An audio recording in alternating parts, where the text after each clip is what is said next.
Menurut aku ya, parenting itu dimulai dari saat kita merencanakan konsepsi untuk kehamilan. Oke, kenapa bisa begitu?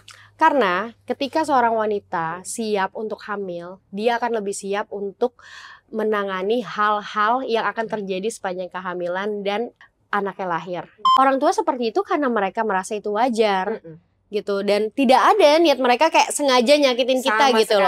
sekali, Tidak ya. ada ya. Jadi aku bikin konten-konten edukatif seperti itu hanya untuk menciptakan generasi yang baru, bukan menyalahkan Betul. yang sudah terjadi gitu.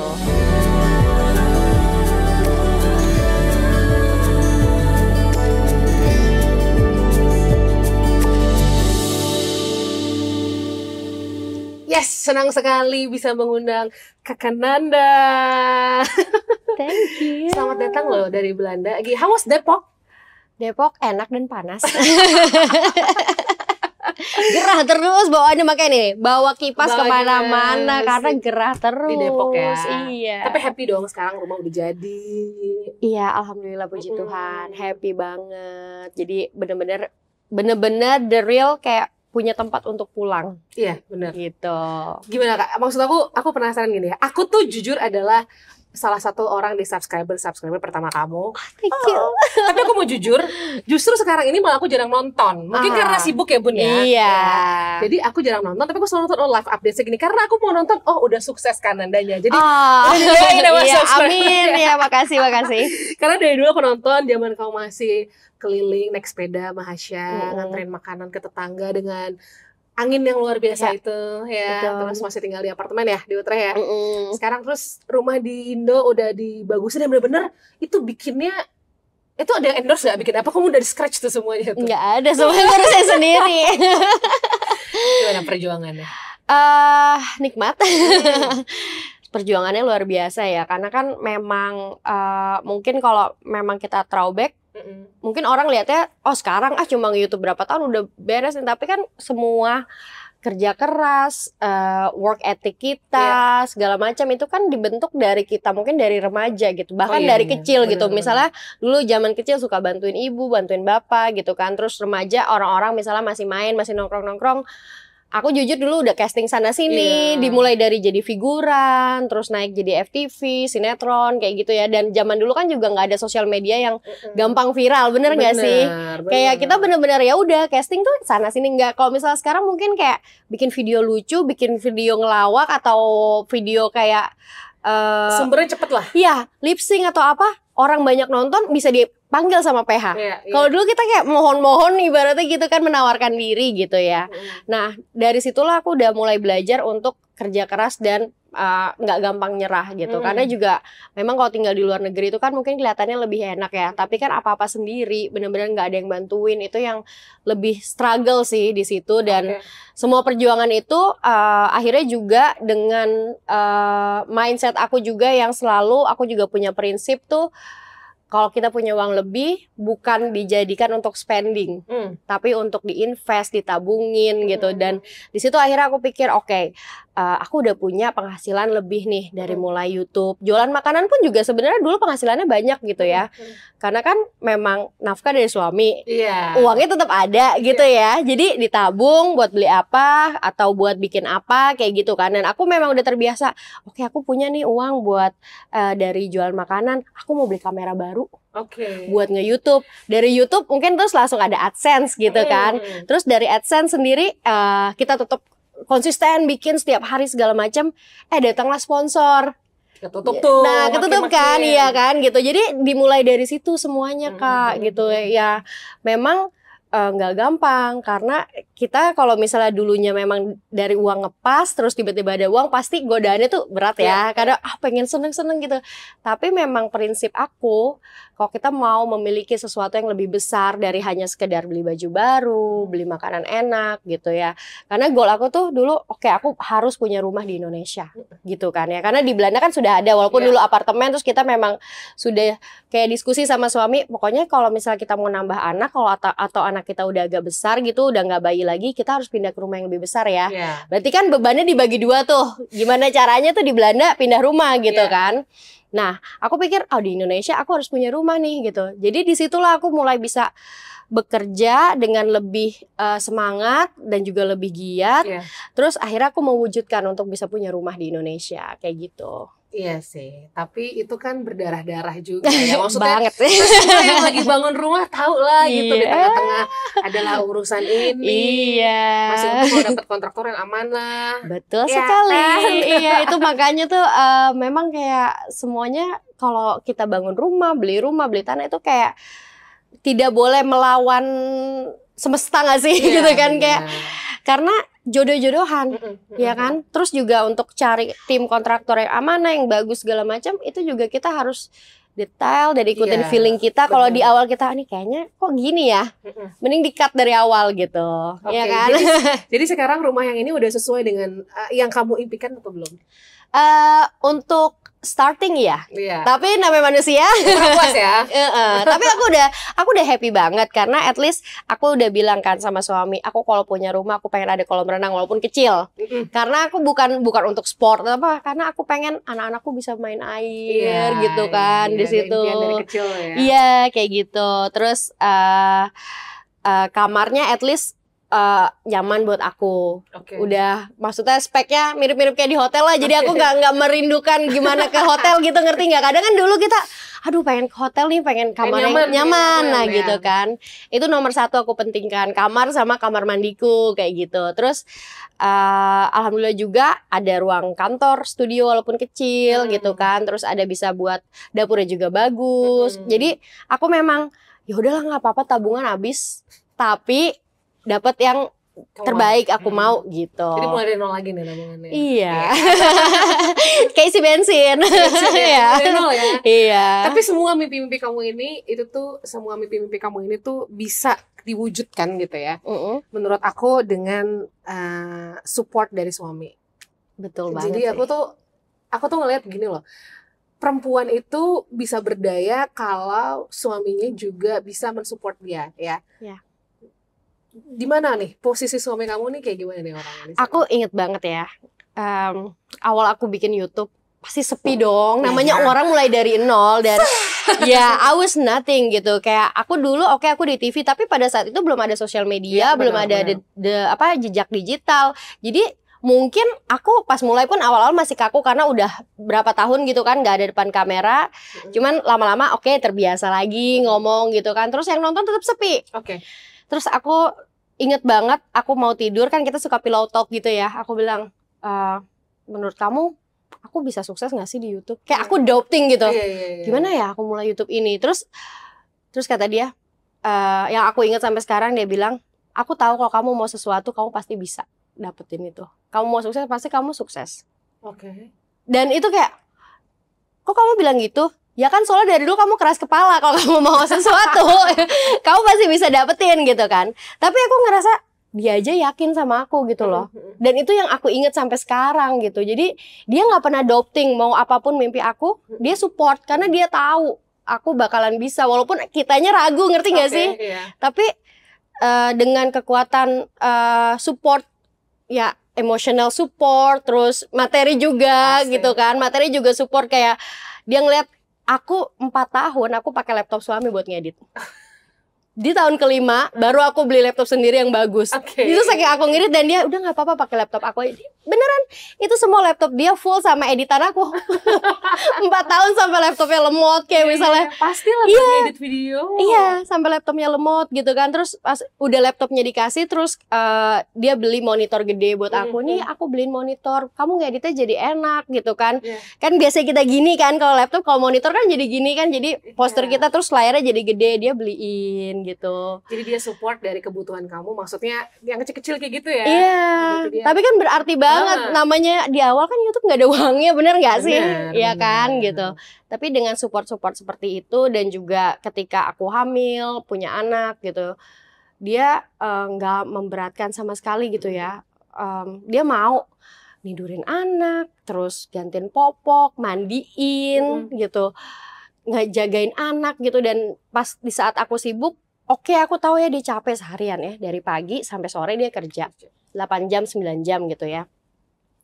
Terus dia sampai rumah, kalau misalnya dia lagi mau WFH atau pas di kantor, dia sampai rumah, aku kasih dia anak. Nih jagain dulu ya gitu. Aku mau masak, mau bikin video, aku belum selesai nih gitu. Dan dia nggak pernah komplain, nggak pernah yang kayak nanti dulu aku capek apa enggak. Dia selalu langsung, aku jadi sedih ya. Dia selalu langsung pegang anak, terus mau anak itu lagi rewel, lagi apa tetap digendong. Walaupun kadang digendong dia main PS gitu ya. Cowok ya. Iya gitu. Tapi menurut aku ya udah, yang penting dia nggak pernah komplain mau apapun. Dia lebih baik rumah berantakan daripada aku capek.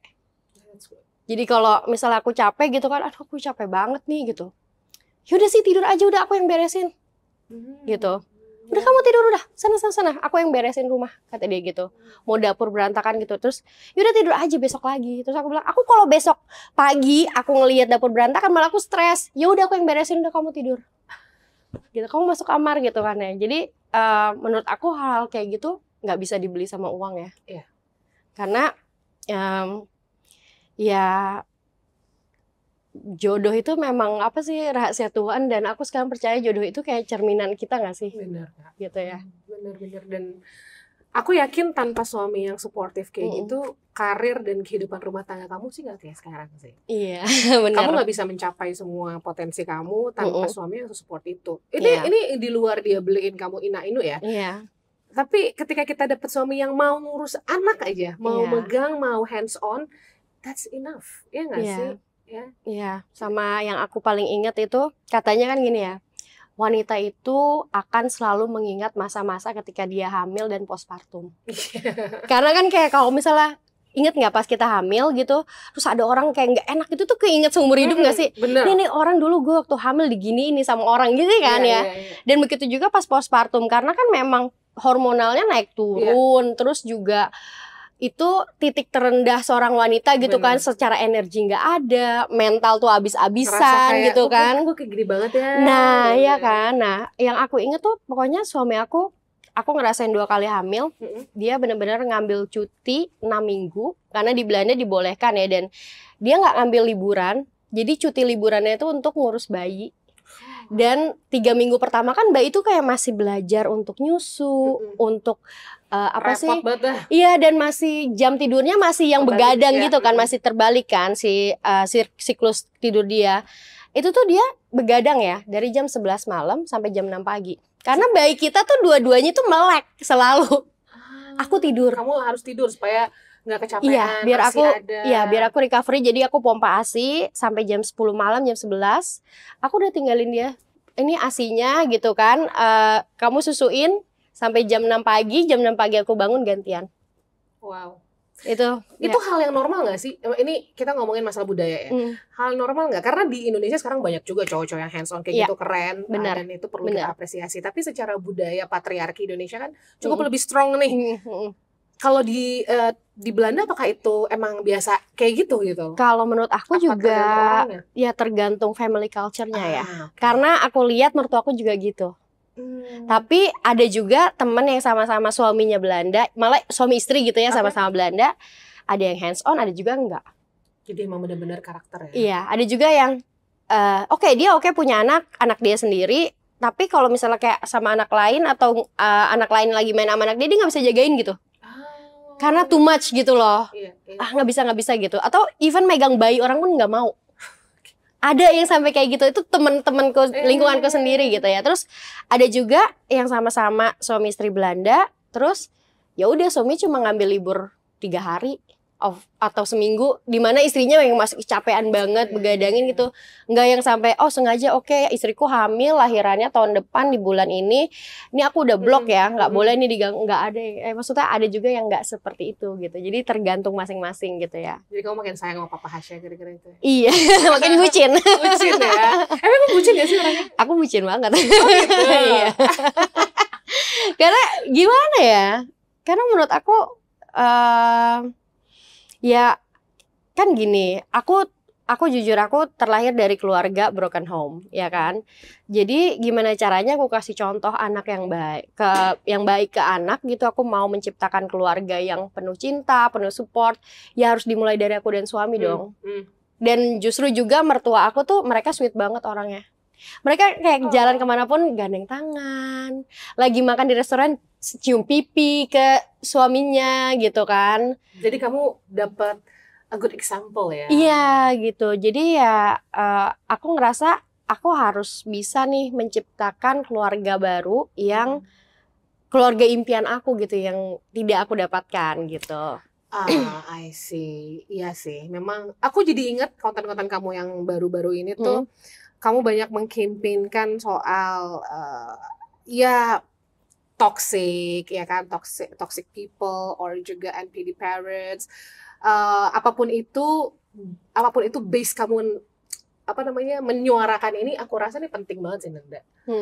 Karena setiap aku bahas soal masalah NPD, soal masalah toxic itu ramai banget yang ngomong bahwa sometimes, apalagi terutama kita ya, di Indonesia itu kita susah speak up, terutama sama orang tua. Iya, betul. We feel like, ya kita udah harus terima aja gitu loh. Padahal kadang-kadang kita nih, aku ngomong sama diriku sendiri ya, kita sebagai orang tua tuh banyak salahnya.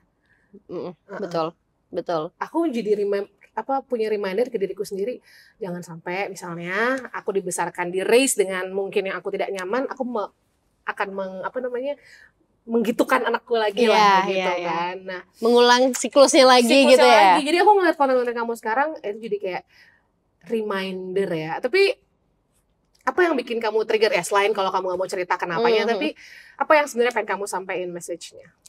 Karena aku cuma pengen kita bisa kan gini ya, mungkin orang zaman dulu mereka nggak tahu apa yang mereka lakukan benar atau salah, karena orang tua gue juga gitu kok, kurang gitu kan. Edukasi ya. Iya, tidak ada akses seperti sekarang yang makin terbuka gitu kan, dan juga mereka merasa semua yang mereka lakukan itu wajar gitu, karena mereka diperlakukan juga kayak gitu. Nah, tapi kan ternyata sekarang ilmu pengetahuan semakin berkembang. Ternyata itu adalah sebuah siklus, dan kalau kita tidak sadar kalau itu tidak wajar dan kita tidak menolak atau berubah gitu ya, anak kita akan merasakan hal yang sama lagi. Nah, di situ aku belajar, dan juga aku belajar juga mungkin dari culture membesarkan anak di Belanda ya, kalau anak-anak itu punya hak. Anak-anak itu bisa speak up. Jadi ketika anakku nggak suka sesuatu, kita udah mulai diskusi, oke, kenapa? Bilang sama mama kenapa kamu nggak suka. Itu biasa di sana ya? Itu biasa. Jadi anak-anak itu selalu bertanya kalau bisa kita larang, kamu nggak boleh gini. Kenapa nggak boleh? Mama kenapa nggak boleh? Kalau kita di sini iya. Gitu. Atau enggak misalnya kenapa? Diam kamu, jangan banyak tanya. Bener nggak? Gitu. Tapi kalau di Belanda itu dari anak masih kecil dan dia di sekolah pun juga udah bisa berargumen.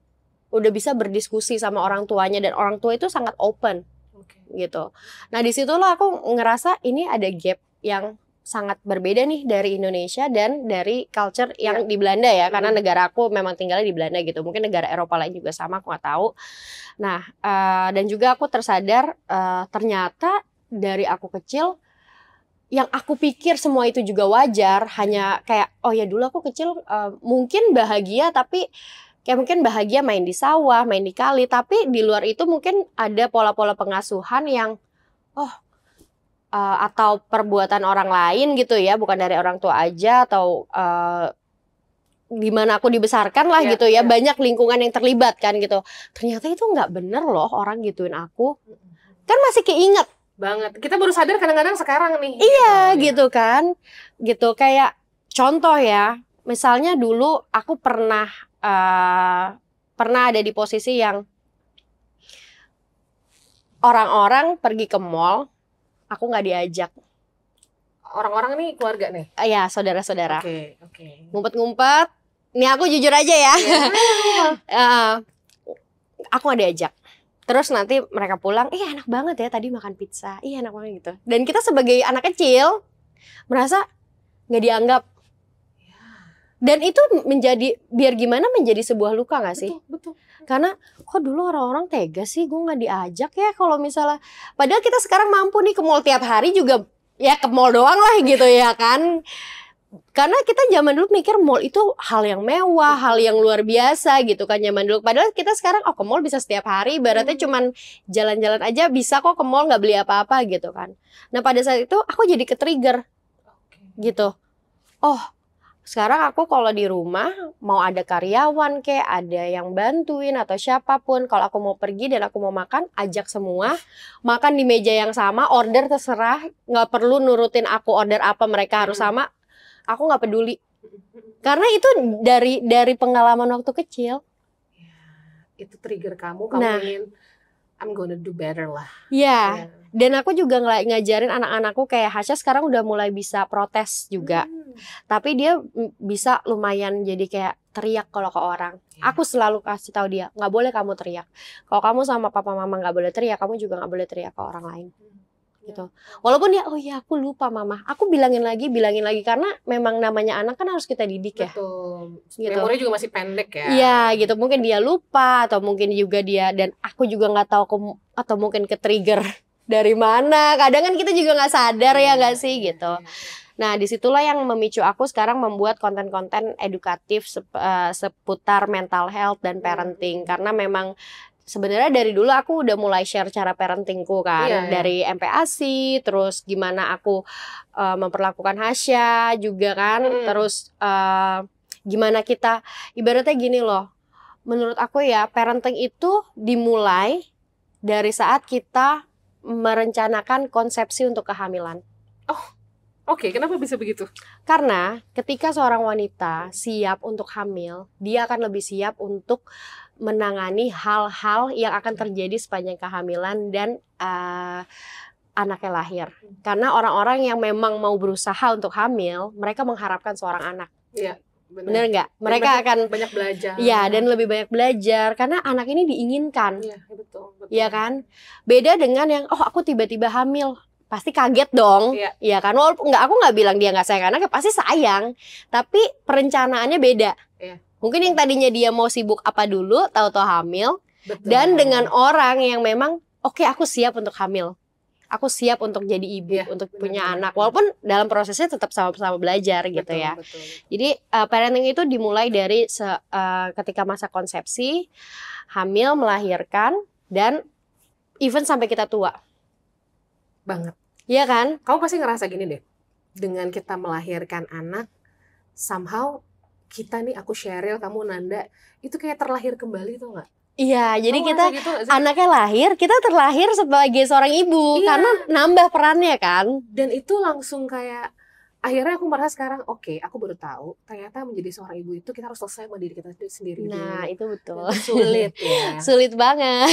Jadi, karena kan juga, dan aku juga sadar gini loh, kalau kamu membahagiakan anak, sebenarnya bukan kamu bahagiakan anakmu, kamu mengobati inner childmu yang nggak bisa kamu dapetin waktu kamu kecil. Betul. Bener nggak? Padahal anaknya kadang nggak minta mainan itu, tapi kok ini masih ada mainan zaman dulu gitu. Kamu beli ini suka-suka nggak? Padahal secara tidak sadar kamu beliin inner childmu yang dulu mungkin kamu beli tapi kamu nggak bisa beli atau nggak dibeliin. Ingat nggak kayak gitu? Betul. Iya kan? Jadi dan itu susah sih. Iya. Kamu selama ini untuk struggling mengobati inner child gimana? Dan mungkin kamu sharing ya. I mean, aku pun ngomongin soal inner child ini jujur, aku tuh baru beberapa tahun ini sadar dengan what happened with my childhood lah, gitu kan. Walaupun aku datang dari keluarga yang baik aja, tapi tetap ada trigger-triggernya. Ada trigger dan luka-luka itu ada, karena kan tidak ada parents, orang tua yang sempurna. Betul. Dan juga bukan niat mereka untuk menyakiti kita. Makanya kan aku bilang kan, maksudnya orang tua seperti itu karena mereka merasa itu wajar.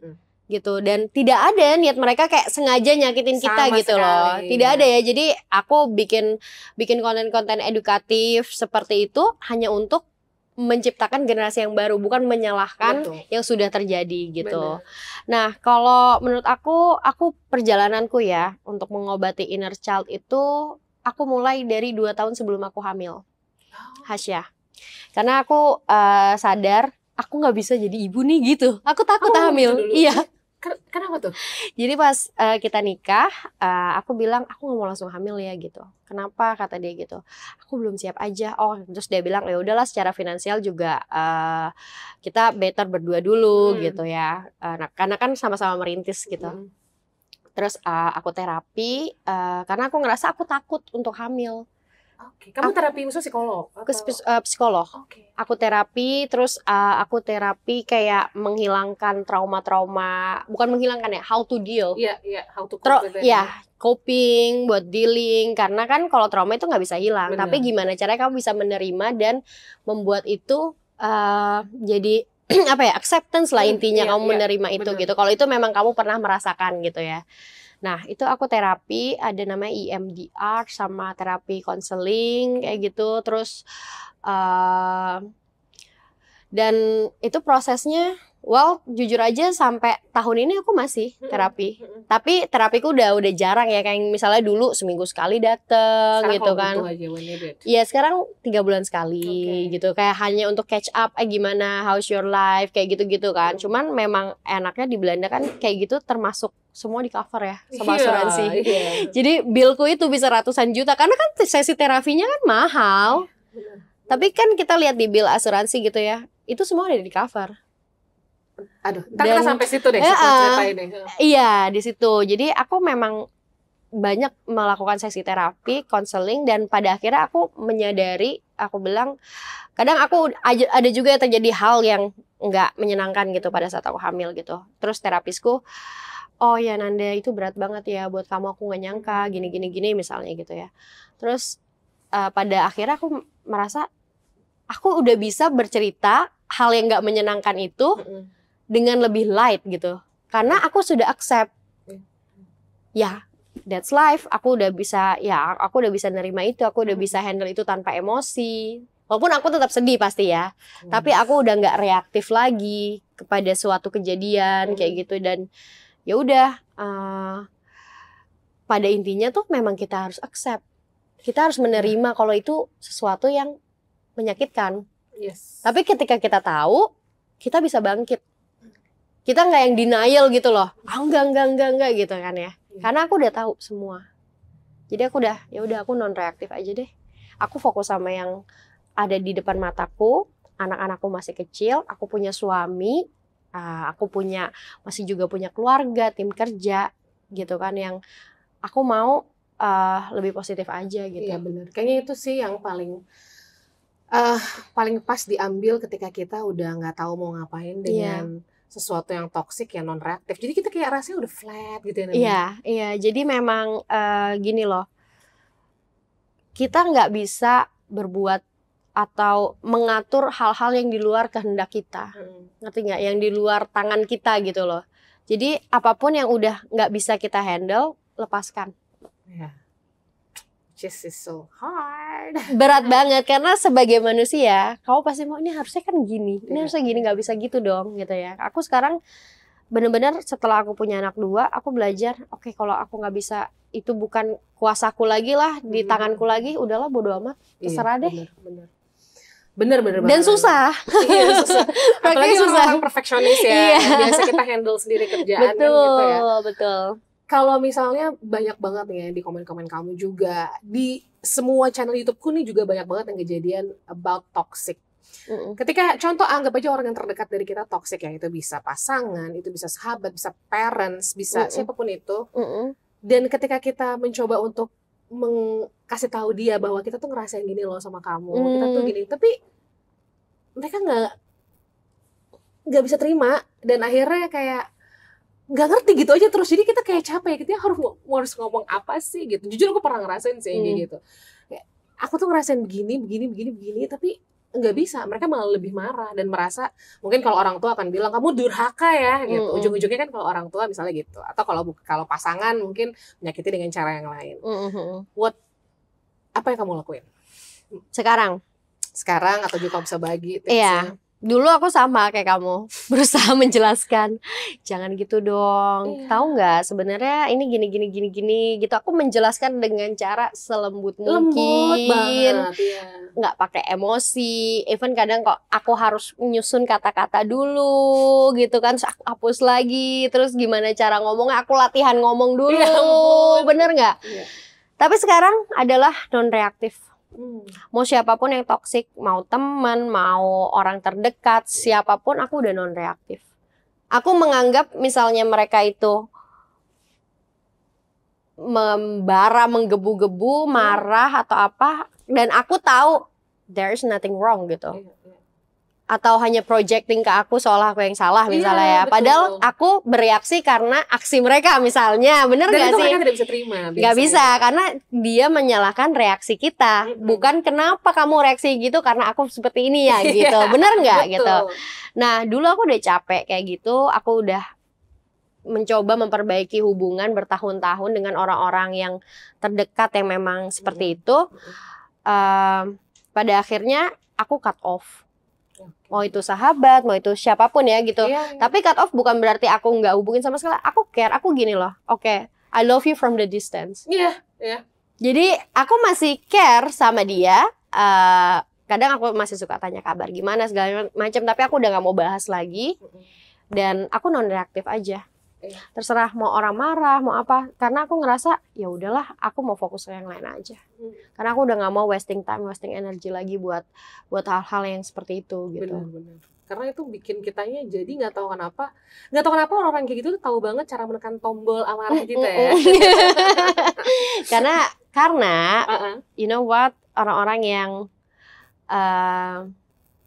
toxic ya, atau mungkin kita sekarang bisa sebut dengan narcissistic personality disorder atau NPD. Mereka nggak suka ketika mereka kehilangan kontrol atas diri kamu. Karena mereka biasanya, lo harus ngikutin gue, mau gue ini, that's control. Dan ketika mereka kehilangan kontrol atas diri kamu, mereka akan kelabakan, gimana caranya panik dan bikin kita marah gitu. Jadi dan bikin kita merasa bersalah. Gitu. Jadi aku udah tahu, oh this is the game. So yaudah aku absen aja deh. Aku nontonin aja gitu. Aku udah gak mau terlibat lagi gitu. Iya. Ini mungkin orang juga banyak ngerasain, dan sometimes it hard. Apalagi kalau misalnya hal itu terjadi orang yang sangat terdekat, itu susah untuk melepaskannya. So that doesn't mean kita tuh nggak sayang lagi sama mereka ya. Itu justru kita, karena kita sayang sama mereka, kita sayang sama diri kita, ya udah akhirnya cara kita menyayangi jadi berubah. Iya, dan memang at the end memang harus jaga jarak juga ya. Iya, you think so? I think so. Karena kalau deket selalu ke-trigger gimana? Iya benar. Wah, benar banget. Jadi ya udahlah, aku terserah deh gitu. Yang penting aku hubungan tetap baik. Aku nggak pernah nggak pernah emosi, nggak pernah marah-marah atau apa. Ya udah aku diem aja gitu. Justru karena kita diem aja gitu, nggak ke-triggernya kayak makin kesel ya. Aduh. Ya hopefully apapun yang lagi kamu lewati, dan itu aku rasa nih kan udah lama juga ya, tapi maksudnya kamu berani share ini, dan ini mengakibatkan impact yang baik untuk orang-orang yang juga relate gitu kan. Akhirnya menyadari kalau oh aku tuh ternyata ngalamin ini gitu. Kok sama sih gitu kan. Dan ya udah. Benar-benar. Dan ini memang betul kata Randa, kita harus cut off nih kayak gini, kita harus putus nih kalau misalnya kita ngerasa sakit. Takutnya kalau kita nggak sadar, denial, kita ulangin lagi ke anak kita. Iya, dan aku nggak mau anak dan suamiku jadi korban, itu aja sih. Karena mereka yang, aku nggak bisa jadi sosok seperti ini kalau nggak ada anak dan suami. Ya, aku nggak bisa sekuat ini kalau nggak ada anak-anak dan suamiku gitu ya. Karena ya bukan berarti orang tua nggak penting. Orang tua mereka doain kita loh setiap hari ya kan. Mereka support gitu. Mertuaku juga gitu. Orang tuaku juga. Aku percaya kita ada di posisi sekarang karena memang doa orang tua juga. Aku sayang banget sama orang tuaku gitu. Walaupun mereka juga nggak ada orang tua yang sempurna ya. Aku pun juga nggak sempurna, tapi aku sayang banget sama mereka. Cuman ya udah, aku sekarang mau fokus sama anak-anak dan suamiku aja, karena memang ya kita udah berkeluarga. Kita bakalan menciptakan culture keluarga yang baru nih ya kan, gitu. Betul. Wow. Berat ya? Berat kalau ngomongin soal itu ya, karena ya masalah trauma dan orang-orang terdekat tuh kadang-kadang bikin kita habis energi sendiri kan. Oke lah, jangan ngomong yang berat-berat nanti pusing ya. Ini ngomongin hal yang menarik nih Anda. Ada ya di sini orang yang bilang kalau kita split bill namanya go Dutch ya. Iya, let's go Dutch ya, going Dutch ya. Gitu. Kalau di Indo ya kita biasalah cowok yang harus selalu bayar. Walaupun mungkin cewek-cewek kayak kita nggak kayak gitu ya, kita biasa aja untuk split bill, that's okay for me gitu ya. Kalau menurut kamu, karena kamu tinggal di dua negara yang berbeda ini dan di Belanda aku yakin karena ada namanya go Dutch, berarti kan udah biasa tuh. Ini orang Belanda nih gitu. Kalau kamu tuh harus gimana? Kamu ngerasa kalau cowok nggak bayarin tuh pelit gak sih atau kayak gimana? Menurut aku gimana ya? Mungkin kalau first date kayaknya itu itu manner ya? Ya manner ya. Kalau first date itu kayaknya makan, kalau lu nggak punya duit banyak, ngajak makannya jangan restoran mewah biar lo bisa bayarin, bener gak sih? Daripada lo harus split bill gitu ya gitu. Tapi kalau in the daily life, kalau kita udah ke marriage life kayak gitu kan, itu kan lebih berat ya, karena memang billnya bukan cuma makan bareng nih, tapi lo bayar listrik, bayar rumah, bayar segala macam gitu kan ya. Tapi yang aku tahu banyak memang rumah tangga di Belanda itu 50-50. Dan itu normal buat mereka karena 80% kalau nggak salah 80% wanita di Belanda itu bekerja gitu. 80% ibu rumah tangga adalah ibu pekerja. Berarti kan memang biasa mereka biasa, untuk split the bills. Betul gitu. Bahkan ada juga yang salah satu temanku ya orang Belanda juga, dia bilang iya aku sebenarnya pengen banget ngerawat anak gitu, karena dia pengen banget punya anak dan akhirnya dia punya anak. Aku bisa loh ngerawat anak di rumah tanpa harus kerja, tapi aku kan harus split bill sama suami gitu kan, sama partnerku. Terus suamiku bilang ya bisa aja kamu bilang sama suami kamu gak usah split bill gitu ya.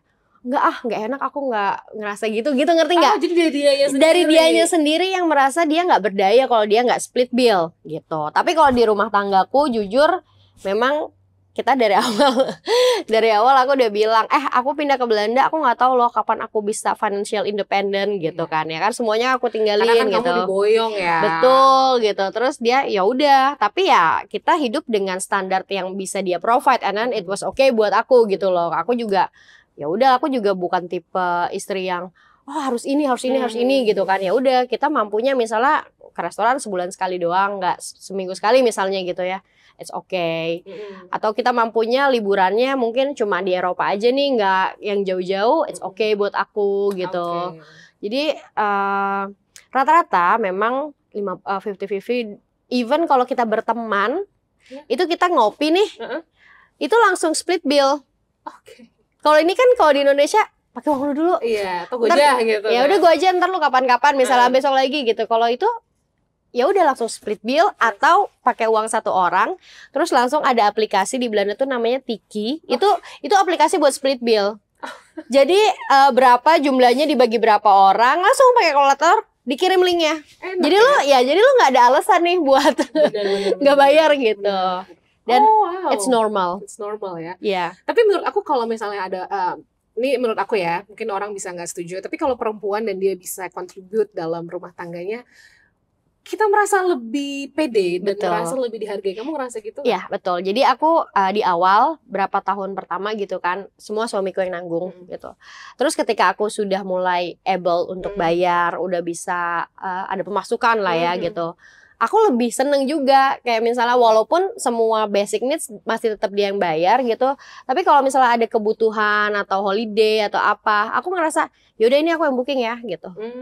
Aku mau ini nih beli apa gitu, atau enggak aku beliin dia baju gitu, karena aku tahu hidupnya dia tuh gajinya dia pokoknya buat kebutuhan rumah tangga gitu kan. Jadi aku beli yang tersiernya lah gitu ya, yang basic needs-nya dia, yang tersiernya aku kayak ini orang bajunya udah pada ini nih, udah beliin gitu, order gitu, atau yaudah makan keluar, yaudah aku yang bayar gitu, atau kita staycation aku yang bayar gitu kan. Karena aku ngerasa namanya suami istri ya udah nggak bisa hitung-hitungan gak sih? Betul, nggak bisa lah.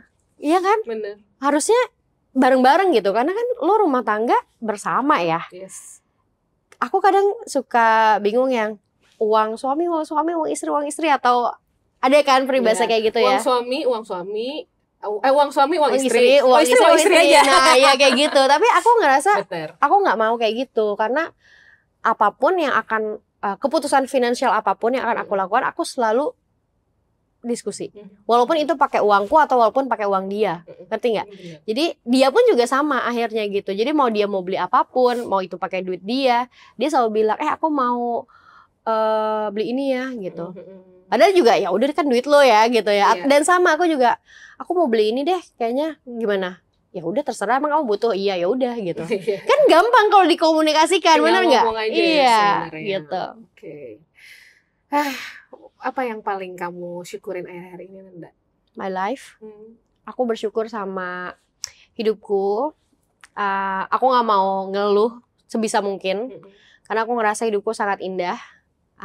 Aku punya anak-anak yang sehat, ya kan? Itu anak-anak tuh bener-bener harta yang nggak bisa. Aku nggak mau tuker apapun dengan anak-anakku gitu. Aku punya suami yang sangat suportif. Aku punya orang tua yang mereka masih sehat, mertuaku juga gitu. Aku punya rumah yang bisa jadi tempat berlindung, bisa jadi tempat usaha juga. Punya tim kerja yang kompak, yang nggak ada dramanya gitu kan. Karena kan itu juga rezeki ya kan gitu. Ya kesehatan.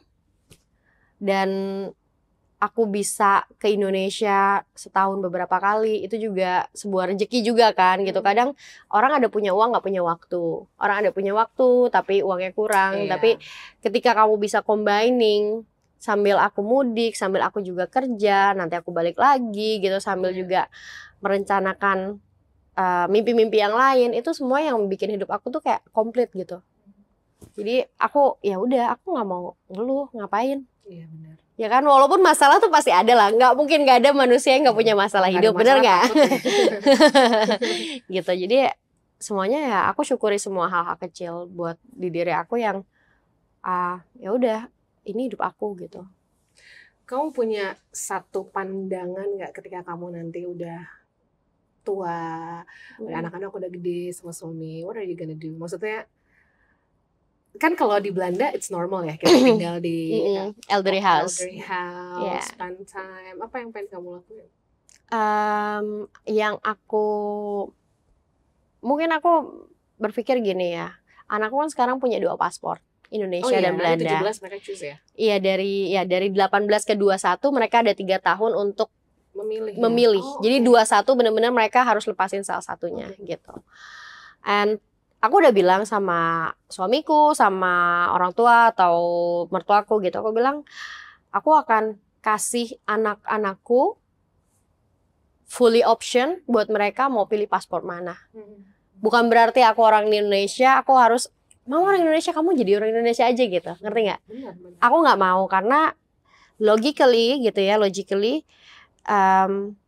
kalau kita lihat pendidikan di Belanda, semua sistemnya sudah lebih rapi daripada di sini, bener nggak?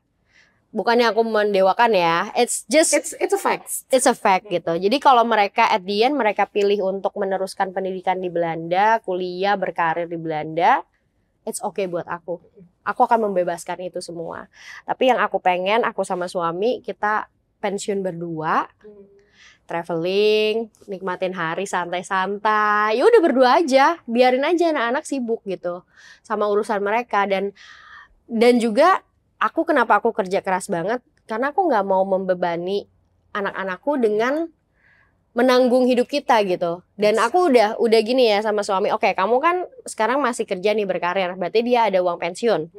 Aku kan entrepreneur lah jatuhnya, karena aku wirausaha gitu ya, berarti aku harus nabung buat pensiunku sendiri. Dan if something happen sama aku, at least suamiku udah ada backup. Betul. Gitu. Dan itu yang kita perkuat sampai sekarang. Dan kita juga harus menjaga lifestyle kita gitu juga kan. Jadi walaupun kita mampu, bukan berarti kita langsung beli gitu, ya kan. Jadi ya udah, kita fokus sama tabungan atau investment yang akan kita lakukan dan kita nikmati di hari tua, biarkan anak-anak dengan hidupnya. Jadi jangan sampai anakmu menjadi investasimu. Nah, itu bukan investasi. Jadi anak bukan investasi, ya kan. Dan aku nggak mau sampai kayak gitulah gitu. Biarin aja. Biarkan, malah kalau aku pikir gini ya, aku bilang ke suami, kita kalau bisa, kalau setiap kita punya rumah jangan dijual ya gitu. Emang kenapa? Ya, Bayangin, sekarang aja orang zaman sekarang, hidup kita umur early 20 atau late 20s itu susah banget buat punya rumah. Bener nggak? Betul. Kecuali lu kerja keras banget, lu kreatif banget, you are special, baru lu bisa punya rumah bahkan sampai cash atau nggak KPR. Even KPR aja susah banget. Dan di Belanda pun juga susah. Oh iya. Ya, karena apalagi di Belanda, wow kita KPR, kita harus bidding dengan harga yang lebih tinggi sama orang-orang. Oh gitu? Jadi kita harus punya cash atau kita bisa harus punya plafon KPR-nya lebih dari harga yang diminta. Karena kita bidding. Itu situasi yang sekarang ya, gitu. Berapa tahun terakhir sampai sekarang masih gitu. Aku bilang sama suamiku, bayangin anak kita umur 30 bisa jadi punya rumah masih sesulit itu. Kalau bisa kita modalin deh, seenggaknya lu bisa DP-in rumah atau enggak lu bisa mulai punya hidup, beli rumah yang kecil aja, yang penting dia udah nggak pusing untuk tempat tinggal. Selebihnya kan mereka bisa usaha. Nah, selebihnya kerja. Ya. Gitu. Atau ini ya yang sekarang aku kemarin baru diskusi sama suami. Aku mudik pakai bisnis kelas. Karena aku ngerasa aduh gue capek banget gitu. Ya udahlah di jalan apalagi bawa anak ya. Perjalanan panjang gitu. Dan ya udah aku mementingkan kenyamanan, bener nggak? Tapi aku udah bilang sama suami, ini nanti ya kalau anak-anak udah agak gedean dikit, dia di ekonomi, kita di bisnis. Kenapa? Karena dia harus tahu. Ya. Gue juga dari dulu di ekonomi kok duduknya. Baru sekarang pas udah mampu gue ganti. Bener nggak? Bener. Dan itu juga sesuatu yang gimana ya? Kita itu kan hidup dari susah. Ya, kita ngerasain susah. Kita merintis kan. Anak-anak itu hidup dengan privilege dia. Nah, itu berbahaya juga. Makanya aku bilang kalau dia udah agak besar, mungkin kayak 10 tahun, 12 tahun atau pas ketika dia udah bisa booking pesawat sendiri, aku nggak tahu deh umurnya berapa ya tuh kan. Kadang kan kalau orang tua masih harus bawa anak tuh kalau booking. Kalau bookingnya udah terpisah, rasain ekonomi. Bener nggak? Aku juga dulu di ekonomi kok, perjalanan dari Jakarta ke Belanda belasan jam, ya nggak? Kenapa? Karena kita mau mereka tahu, kamu mau nyaman, ya udah kamu harus kerja. Betul. Nggak bisa kamu ngarepin kita mulu kayak misalnya, ya mama kok enak duduknya, papa enak gitu misalnya ya. No. Karena mereka masih kecil, nggak apa-apa kan gitu. Iya, mana satu kan masih belum bayar kan? Iya, yang satu juga masih gratis, jadi ya udah nggak apa-apa. Gitu, itu yang contoh simpel ya. Iya.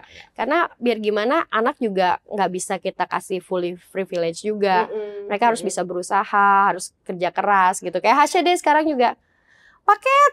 Mama paket gitu kan, kita nganterin paket kayak misalnya aku jualan online. Iya. Mama paket gitu, ya udah anterin sana gitu. Ya, harus diajarin keras juga lah ya. Iya, benar gitu. So, are you happy now? Ya, aku happy. Apapun itu Nanda aku doain semoga selalu sukses, makin sukses. Amin. Ada gak sih kepikiran satu pertanyaan nih? Pikiran aku ya pengen for good deh di Indonesia. Pengen banget. Tapi memang melepas kenyamanan secara struktural ya, dan pendidikan itu yang betul. Dan kesehatan ya, of course ya. Betul. Itu yang jadi plus minusnya ya. Maksudnya setiap negara itu punya plus minus masing-masing ya. Menurut aku di Belanda enaknya semua tersistem. Gitu. Kamu dengan satu nomor KTP aja, tuh datamu tuh udah ada di pemerintah tuh udah banyak banget. Nggak perlu fotokopi ya? Nggak perlu. Ibaratnya kamu pernah sakit pilek 5 tahun lalu aja tuh ada datanya di dokter umumnya gitu kan. Kalau kita kan di sini dokter ganti-ganti. Jadi atau enggak kalau misalnya harus di satu klinik itu terus. Tapi kalau kita misalnya di Belanda ya, for example gitu, aku pindah kota, itu si dossier atau track recordku pindah ke family dokter yang baru. Jadi kalau di sana tuh kalau kita mau check up itu nggak bisa langsung ya, kayak dan nggak bisa, harus bikin appointment karena rujukan. Ya? Iya, karena memang bayarnya kan cuman yang bayar kayak BPJS bulanan, tapi memang lebih mahal sih juga. Tapi semuanya tercover gitu. Jadi dan dari kita hamil, melahirkan itu semua cover. Melahirkan pun juga gratis. Gratis juga. Sampai apa tuh kayak postpartum nurse yang ke rumah ngerawat kita gitu, kayaknya 3-10 hari tergantung kondisi kita ya. Itu juga gratis. Jadi di rumah karena memang kan culture-nya nggak ada orang tua bantuin. Bener nggak sih? Kalau di sini kan Kamu misalnya punya ibu gitu, disuapin sini masakin gini-gini gitu. Di sana kan mertua nggak gitu ya kan, orang tua nggak kayak gitu. Jadi ada nurse yang datang ke rumah ngajarin kita cara mandiin bayi. Mungkin di sini udah ada kan servis-servis ya, gitu, ada. tapi kan berbayar. Betul. Iya kan, tapi berbayar. Nah di sana tuh memang sudah sistemnya kayak gitu.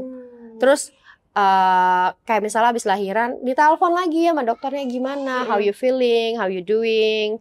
Terus misalnya waktu aku lahiran Hasya kan traumatis ya gitu, karena dia susah keluarnya segala macam gitu.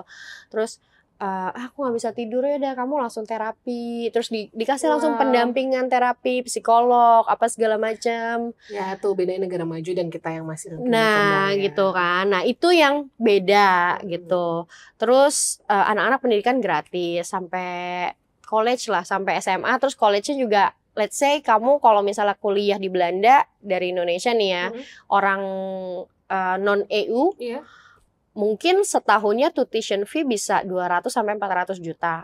Sedangkan anak-anak Belanda cuma 2.000 euro, 30 jutaan. Jauh ya? Kan? Ngerti gak, kayak 10 kali lipat. Jadi kalau makanya aku bilang kan kalau Hasya sama Kian mau tetap kuliah di Belanda, murah nggak apa-apa. Lebih murah dari kuliah di sini. Betul. Ya kan? Betul. Dan dengan degree yang internasional yang lo mau ngelamar kerja dimanapun orang tahu gitu loh. Itulah yang susah untuk melepaskan. Nah itu gitu ya kan. Nah tapi kan kita nggak tahu, mudah-mudahan Indonesia ketika anak-anak kita besar, Indonesia bisa lebih maju kan gitu ya. Mudah-mudahan juga bisa berstandar seperti itu. Kita doain aja kan buat negara kita gitu. Dan enaknya di Indonesia, enaknya itu adalah cuaca. Kamu nggak bisa beli, mau punya duit berapapun nggak bisa beli cuaca. Betul. Bener nggak? Bener. Itu kan out of control ya. Bener. Gitu. Cuaca enak. Terus kayak hidupnya lebih santai di sini. Gitu. Banyak yang support. Support system mengalir lah ya. Nah itu yang ya memang cenderung lebih murah biaya hidup gitu ya. Kecuali juga tergantung lifestyle kamu sih.